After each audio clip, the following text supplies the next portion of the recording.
کون کہتا شریعت نہیں ہے؟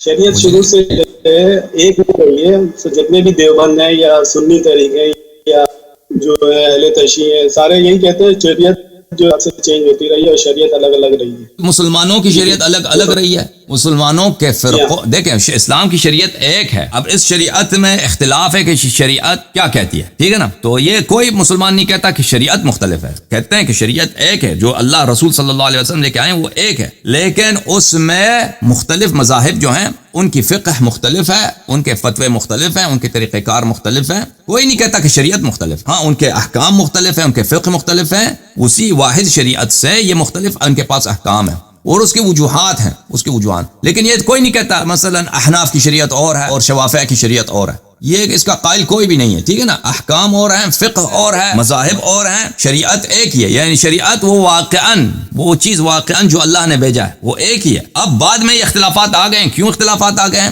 اس کے بہت ساری وجوہات ہیں. اس میں سے ایک وجہ یہی ہے کہ بعض احادیث کو ایک طائفے کے لیے صحیح ہیں، دوسرے طائفوں کے لیے صحیح نہیں ہے. بعض استدلال کے طرق جیسے قیاس ہے، استحسان ہے، اجتہاد ہے، یہ بعض لوگ اس کو صحیح مانتے ہیں، بعض ان چیزوں کو صحیح نہیں مانتے. تو اختلاف اس وجہ سے پیش آیا. اس لیے اختلاف اس لیے نہیں ہے کہ شریعت، لوگ کہتے ہیں کہ شریعت الگ الگ ہے. پہلی دفعہ میں سن رہا ہوں آپ سے کہ شریعت الگ الگ ہے. اوکے، آپ یہی بات کہنا چاہتے ہیں یا کوئی چیز کہنا چاہتے ہیں؟ میرے تو سوال بہت سارے ہیں، لیکن یہ کہ شریعت پہ جو ہے جب احکامات اور لوگوں کے بیانات اور سوالات جب چینج ہو رہے ہیں تو شریعت ایک کہاں رہی ہے؟ شریعت تو ایک ہوتی ہے جب سب کے ایک ہی رائے ہو، ایک ہی اقدام ہو، ایک ہی احکامات سارے ایک ہی ہونا چاہیے نا. پھر الگ الگ رائے نہیں ہونی چاہیے. تو میں نے عرض کیا نا کہ کچھ لوگ کچھ احادیث کو صحیح مانتے ہیں، کچھ لوگ کچھ احادیث کو صحیح نہیں مانتے. کچھ لوگ ہیں جو قیاس، استحسان، اجتہاد کو صحیح مانتے ہیں، جیسے ہمارے شیعہ مذہب میں بھی اسی طرح اختلاف ہے. اب جماعت مخالفین میں بھی بہت ان کا بہت بڑا طائفہ ہے جو اجتہاد کو نہیں مانتے. بہت سارے لوگ ہیں جو اجتہاد مانتے ہیں. اب اجتہاد میں بھی ان کے مختلف طریقہ کار ہیں. تو اس کی وجہ یہ ہے میرے عزیز. مزید کوئی سوال ہے آپ کا؟ اجتہاد تو پھر یہ انہوں نے خود نکالا ہوا ہے نا. اجتہاد تو اللہ تعالیٰ کہتے ہیں تم اللہ کو دین جتلاتے ہو یا تم اللہ کو دین بتاتے ہو کہ اللہ کو نہیں بتا. تو جو لوگ اجتہاد کے قائل ہیں، جو لوگ اجتہاد کے قائل ہیں، اس آسانی سے تو نہیں کہہ سکتے کہ ہم بھائی ہم مجھ سے پوچھو. جی ہاں، اجتہاد جو ہے چاہے شیعہ اجتہاد ہو چاہے مخالفین کا اجتہاد ہو، یہ ایک بناوٹی چیز ہے. لیکن اس کا بحث اتنا سادہ نہیں ہے کہ آپ کہہ رہے ہیں کہ اجتہاد ان لوگوں نے نکال دیا. اس کے دلائل بہت زیادہ ہیں اور بہت واضح ہیں. جس طرح ہم امیر المومنین علیہ السلام کی ولایت ثابت کرتے ہیں نا کہ امیر المومنین علیہ السلام پہلے امام ہیں، یا اہل بیت علیہ السلام حدیث ثقلین وغیرہ ثابت کرتے ہیں، اسی طرح اجتہاد باطل ہے. اسی انداز سے اس کے دلائل بہت قوی ہیں. اکثر لوگوں کو اس کا پتہ نہیں ہے. اکثر لوگ اس کو ایک مسلمہ امر کی طرح لیتے ہیں اور یہ خود مجتہدین کو بھی نہیں معلوم. اور اکثر شیعوں کو اس بات سے بڑا تعجب ہوتا ہے کہ کیسے ہو سکتا ہے کہ ہمارے اتنے بڑے عالم ہیں 70 سال حوزے میں ان کو نہیں پتہ ہو. لیکن دیکھیں، کیونکہ یہ لوگ حدیث نہیں پڑھتے، کیونکہ یہ لوگ روایت نہیں پڑھتے، تو ان کو بہت ساری چیزوں کا علم نہیں ہوتا، بہت ساری چیزوں کا علم نہیں ہوتا. اور بہت ساری چیزوں کو یہ اصل مسلم کے طور پہ لیتے ہیں، کبھی اس پہ بحث ہی نہیں کرتے. اس لیے ان کو کبھی پتہ نہیں چلتا ان چیزوں کی بطلان ہے، نہیں پتہ چلتا. لہٰذا آپ جو کہہ رہے ہیں کہ اجتہاد یہ لوگ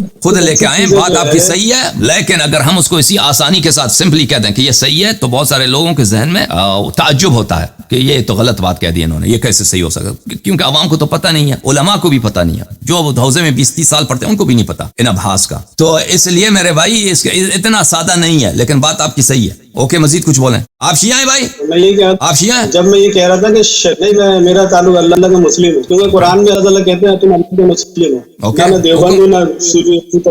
کیا حکم ہے؟ مزید کوئی سوال ہے؟ قرآن کا طالب علم ہوں اور شریعت پہ ہی میں بات کر رہا تھا ابھی. جی سر. شریعت جب یہ کہتی روزہ پہلے الگ تھا، لوگ ٹائمنگ الگ تھی، یا نماز کا طریقہ الگ تھا، تو وہ بیسک شریعت بھی تو فرق رکھا ہوا ہے. جتنے بھی فرقے بٹے ہوئے تو فرقہ ڈالا ہوا ہے. لیکن میں کچھ آیت پیش کروں گا جو اللہ تعالیٰ شریعت ایک ہی رکھا ہوا ہے، ایک ہی طریقہ رکھا ہوا ہے جو سارے نبیوں کو ہی بتایا ہے. تو نبی صلی اللہ علیہ وسلم کو اللہ تعالیٰ ایک دفعہ ایک آیت میں کہتے ہیں کہ تمہیں جو کچھ اس میں سے کوئی چیز بھی ایسی نہیں جو گزرے اور رسمی گئی ہے.